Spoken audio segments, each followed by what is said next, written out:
The Mighty Quest for Epic Loot might be the most apt title for a dungeon crawler ever, as it pretty much perfectly describes every single one, except for Sacred 3. You'd kinda have to play the game to get that joke, or you could watch a video on it.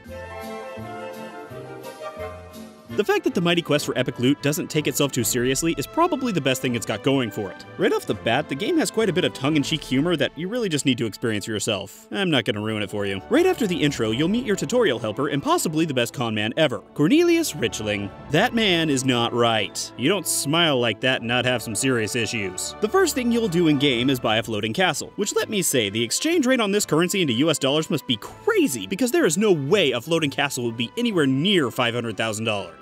You'll use this castle to help make you gold and items, but you'll need to protect it. So the obvious answer, of course, is to make it a dungeon. You'll use barricades, traps, and monsters to help hinder any potential thieves. You know, a simple alarm would have worked just as well.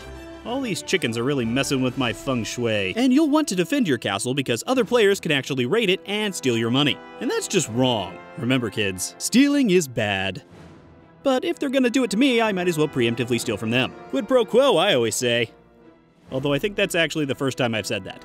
And I'm not even sure it applies in this situation. I don't speak Spanish, so I'm off to rob some bitches. In my underwear.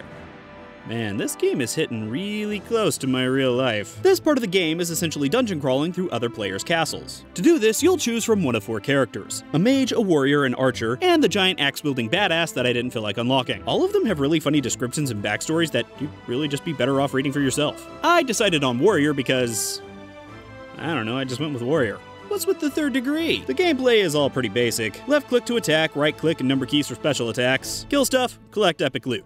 See? Apt title. Throughout the dungeon, you'll also gain money, crystals, and experience. As you gain money and crystals, you can upgrade your castle, allowing you to add more rooms, different workstations, and more defenses. As you gain experience, you'll gain new special skills, allowing you to take down bigger and badder dungeons. And eventually, you'll become high enough level to take on the boss of your current region. The first one up is a snotty frog named Snottingham. I mean that literally. He's snotty.